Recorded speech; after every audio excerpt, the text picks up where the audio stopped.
Hello everyone, ये video जो है वो क्लास 8 के स्टूडेंट्स के लिए है। और क्लास 8 में आज हम लोग इंग्लिश का दूसरा चैप्टर करने वाले हैं, जिसका टाइटल है आपको climate change and the renewable energy. मतलब मौसम परिवर्तन, जलवायु परिवर्तन और नवीकरणीय ऊर्जा। ठीक है। रिन्यूएबल एनर्जी क्या होता है मैंने आप लोग को एसएसटी में समझाया था, जिसको पूरा पुनः उसको फिर से बनाया जा सके, वो एनर्जी को हम लोग कहते हैं रिन्यूएबल एनर्जी। यहाँ पर भी हम लोग को उसके बारे में पढ़ना है। बोलता है कि the transport of people and freight account for at least 14% of global green house gas emission. कहते हैं क्या है कि जो हम लोग का आप ट्रांसपोर्ट है, एक जगह से दूसरी जगह परिवहन है, ये टोटल ग्लोबल एमिशन का 14% हिस्सा यहीं से आता है। ग्लोबल एमिशन का मतलब होता है जो उत्सर्जन होता है ना पोल्यूशन गैसों का, उसी को हम लोग कहते हैं। This figure is increasing specially in many developing Nations. और ये जो आपको एमिशन का परसेंटेज है वो हर एक राष्ट्र में बढ़ते जा रहा है। खासतौर से जो जितना ही राष्ट्र विकसित हो रहा है उतना ही बढ़ते जा रहा है। टेक्नोलॉजी में help through the development of more efficient vehicles powered by less polluting fuels. यानी कि तकनीक से हो सकता है कि ऐसे कुछ आपके वाहन बनाए जाए जिससे क्या हो, कम प्रदूषण फैलाने वाले ईंधन जिसमें प्रयोग में लाया जा सके। But most of the more exciting proposals are still in design stage and some may not work in practice. लेकिन ऐसे सारी की सारी तकनीकें अभी भी जो हैं वो आपको सिर्फ प्रपोजल में ही हैं, मतलब कि सिर्फ प्रस्तावित हैं, अभी तक जो है प्रैक्टिकल वर्क में कोई भी प्रैक्टिकल यूज में नहीं आई हैं। So in the short term the best way to reduce greenhouse emission from transport is to change the way we travel and not to travel so much.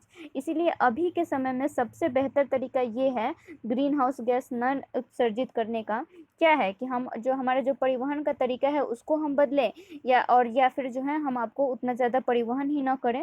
सबसे पहले आपको टॉपिक है renewable energy. Renewable energy का मतलब होता है नवीकरणीय ऊर्जा।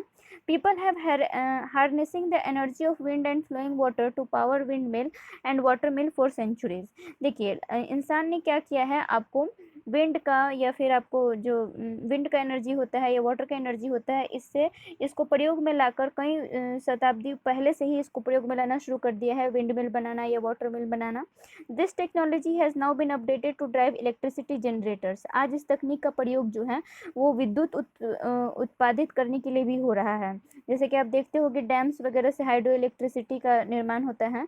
Solar energy and even volcanic heat can also be turned. यानी कि जो आजकल सौर ऊर्जा को या फिर जो वोल्केनो से हीट निकलता है ना, ज्वालामुखी के फटने से भी जो एनर्जी मिलता है उसको भी आजकल इलेक्ट्रिसिटी में बदला जा सकता है। Such energy sources are described as, ऐसे ही एनर्जी सोर्सेस को हम लोग, ऐसे ही एनर्जी के स्रोत को हम लोग नवीकरणीय ऊर्जा का स्रोत कहते हैं। क्यों? क्योंकि वे कभी भी रन आउट नहीं होते हैं। कहने का मतलब कि वे कभी भी खत्म नहीं होंगे। अब जैसे सोलर एनर्जी है, सूर्य की ऊर्जा है, तो धूप क्या है, कभी खत्म होगा इतना करोड़ों सालों बाद होगा कि उसका तब तक मानव जीवन ही नहीं रहेगा। तो ये रिन्यूएबल सोर्स हो गया जो कि कभी खत्म नहीं होगा, फिर से उत्पादित किया जा सकता है। They may not be able to provide all our energy needs but most of them do not release any of the greenhouse gas that are causing climate change। यानी कि भले ही जो है वे हमारी सारी ऊर्जा की आवश्यकताओं को पूरा न करें, लेकिन कम से कम इतना ज़रूर है कि वो कोई ग्लोबल ग्रीन हाउस गैस वो उत्सर्जित नहीं करती हैं जिससे कि आपको कोई भी जलवायु परिवर्तन हो। अब नेक्स्ट है हम लोग का wind farms. Wind is already being harnessed on a large scale by wind farms in high tech wind turbines. देखिए जो वायु है उसका प्रयोग ऑलरेडी बहुत ज़्यादा किया जा रहा है विंड फार्म्स में। विंड फार्म्स जो होती हैं वो हाईटेक आपको विंड टर्बाइंस में बेस्ड होती हैं टेक्निक।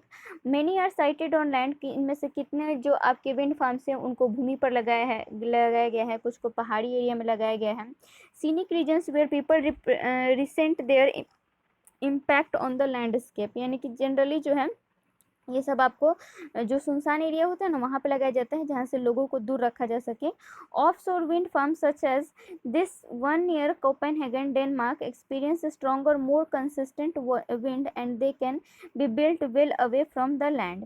यानी कि आपको अगर विंड फार्म्स की बात करें हम तो कोपेनहेगन, डेनमार्क वगैरह एरियाज़ में जो है ये लगाए गए हैं जहाँ पर जो है आपको हवाएँ बेहतर, मतलब जहाँ पे हवा ज़्यादा स्ट्रॉन्ग चलती है ना वहाँ पर इस तरीके के विंड फार्म्स लगाए जाते हैं।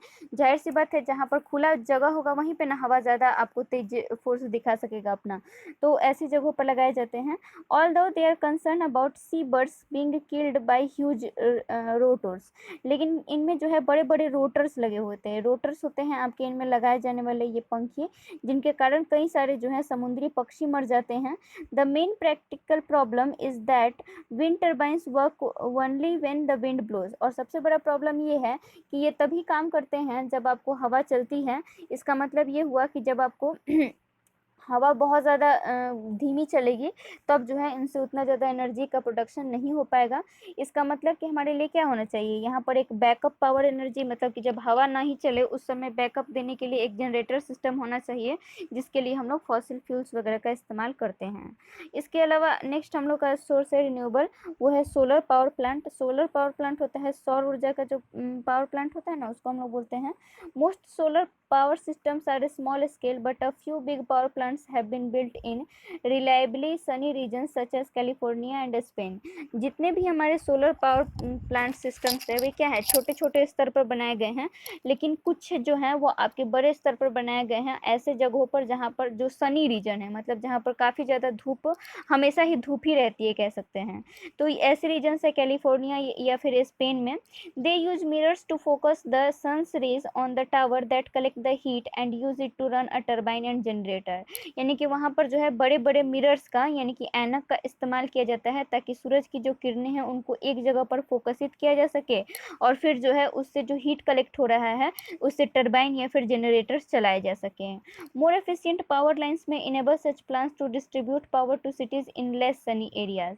यानी कि अगर जो है और बेहतर सुदृढ़ पावर लाइन्स बिछाए जा सकें तो ये पावर को जो है जो यहाँ पर जनरेट हो रहा है उसको सिटी के और सारे एरियाज में भी डेवलप किया जा सकता है, पहुँचाया जा सकता है।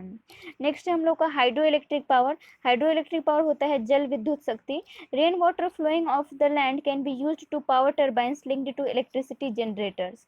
यानी कि जो आपको वर्षा का जल जो है वो आपको भूमि से होकर गुजर जाता है या फिर बह जाता है, उनको हम लोग अगर सीधे टर्बाइन से जोड़ दे तो इलेक्ट्रिसिटी वहाँ से भी जनरेट की जा सकती है।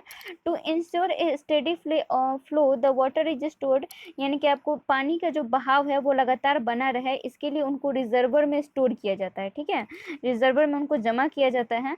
और ये रिजर्वर कैसे बनता है, बड़े बड़े जब डैम्स बनाए जाते हैं, बड़े बड़े जब बांध बनाए जाते हैं, नदी घाटी परियोजनाएं बनती हैं, तो वहाँ पर रिजर्वर्स बनते हैं। This means that the power plant can be built only in suitable terrain. देखिए जितने भी आपके पावर प्लांट्स हैं, जो हाइड्रो इलेक्ट्रिक पावर प्लांट्स है, वे आपको तराई क्षेत्र में ही बनाए जा सकते हैं। अगर पब्लिक वाले क्षेत्र में बनाया जाता है ना तो वहाँ पे बहुत ज़्यादा आपको लोगों को माइग्रेट करना पड़ता है और वाइल्ड लाइफ वगैरह को भी नुकसान पहुँचता है। द डैम्स कैन कॉज, देखिए दिया ही है कि ये जो बांध होते हैं ये काफ़ी ज़्यादा गंभीर समस्याएं उत्पन्न कर सकते हैं वन्य जीवों के लिए। इसके अलावा जो रिजर्वर्स भी जो हैं वो भी क्या करते हैं, आपको अपने साथ बहुत ज़्यादा गाद वगैरह लेकर आते हैं नदी का, तो ये भी सही नहीं है उनके लिए। But hydroelectric power is a proven dependable technology that currently supplies 15% of world's electricity. लेकिन ये जो जल विद्युत का जो ये परियोजना है ये एक काफ़ी ज़्यादा मतलब विश्वसनीय तकनीक है जो कि अभी वर्तमान में विश्व के 15% विद्युत की ज़रूरतों को पूरा कर रही है। तो ये हो गया। इसके अलावा जो है यहाँ पर आपको एक साइंटिस्ट है जिनका नाम है जॉन वुडवर्ड, उनके बारे में थोड़ा सा दिया गया है कि उन्होंने जो है एक बच्चों की किताब लिखी है और ये काफ़ी ज़्यादा फेमस है अपने बुक के लिए उस बुक के लिए how to be a genius इस बुक का टाइटल है। तो इसके बारे में चाहो तो आप पढ़ सकते हो, ये कुछ खास है नहीं वैसे चैप्टर से रिलेटेड। चलिए अब आता है हम लोग का टिक द करेक्ट ऑप्शन, इसको आप कर लीजिए, मैं हिंट कर रही हूँ।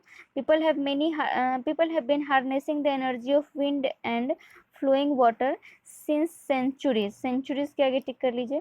विच of the following can be turned into electricity, electricity को आप कर लीजिए बोथ ऑफ दीज में। Most solar systems are small scale पे टिक कर लीजिए। हाइड्रो इलेक्ट्रिक पावर सप्लाईज 15% के आगे टिक कर लीजिए। चलिए इसके आगे आपका यहाँ पर देखिए दिया हुआ है कि write down the definition of following technical terms. इनका जो है आपको डेफिनेशन लिखना है। तो ये आप कैसे लिखिएगा वो हम आपको बताते हैं। देखिए जैसे कि जनरेटर दिया है, अब आप लोग क्या कीजिए कि अपना डिक्शनरी उठाइए और उसमें जनरेटर वर्ड को खोजिए और उसका जो भी मीनिंग दिया हुआ है उसको इस लाइन में भर दीजिए। इंग्लिश में भरना है, इंग्लिश टू इंग्लिश मीनिंग भी देता है, तो इसको आपको अपने डिक्शनरी में से देख कर भरना है। ये आपको खुद से करना है। रिन्यूएबल एनर्जी निकालिए और उसको क्या करिए अपने डिक्शनरी में से देखकर और इसको सामने ऐसे फिल कर दीजिएगा। English to English meaning fill करना है, ये ध्यान रखिएगा। जितना दिया हुआ है सबको सबका करना है। यहाँ पर जो है आगे अगर बढ़िएगा तो दिया हुआ write down the definition of these words without using a dictionary. यहाँ पर आपको डिक्शनरी का यूज़ किए बिना जो है आपको इनका मीनिंग लिखना है। जैसे इन्वायरमेंट है तो इन्वायरमेंट का क्या हो जाएगा मीनिंग, आसपास का जो हमारा सराउंडिंग होता है उसी को ना कहते हैं। तो यहाँ पर आप लिख सकते हो सराउंडिंग। सराउंडिंग का वर्ड तो सबको आता है ना, हाँ बिल्कुल आना चाहिए। 8 क्लास के बच्चे हैं, सराउंडिंग का वर्ड सबको आना चाहिए। कंजर्वेशन दिया हुआ है तो कंजर्वेशन है, कंजर्वेशन का क्या लगा सकते हो, प्रोटेक्शन। लोकेलिटी है तो लोकेलिटी का भी सराउंडिंग हो जाएगा, या फिर नेबर भी हो जाएगा। ग्लोबल दिया हुआ है तो ग्लोबल का क्या हो जाएगा, ग्लोबल मतलब होता है जो पूरी दुनिया में फैला होता है वैश्विक स्तर पर। तो यहाँ पर आप लिख लीजिएगा whole world, whole world WHO whole world. Agriculture दिया हो तो इसका आप कल्टीवेशन लिख सकते हो। सस्टेनेबल का मतलब होता है सतत, मतलब जो बिना रुके चले, तो यहाँ पर आप कंटिन्यूअस लिख सकते हो, कंटिन्यूअस। इसके अलावा डिफोरेस्टेशन दिया हुआ है तो डिफोरेस्टेशन का मतलब होता है पेड़ को लगाना, नहीं, डिफोरेस्टेशन का मतलब होता है पेड़ को काटना, ठीक है, तो कटिंग ट्रीज लिख सकते हो। तो ये सर आप कर लीजिएगा होमवर्क में, सारा एक्सरसाइज यही आपका आज का होमवर्क है, सब किसी को करना है। रहने देते हैं आज के लिए इतना ही। Thank you very much. और हाँ, इस चैप्टर को रीडिंग भी डालना है।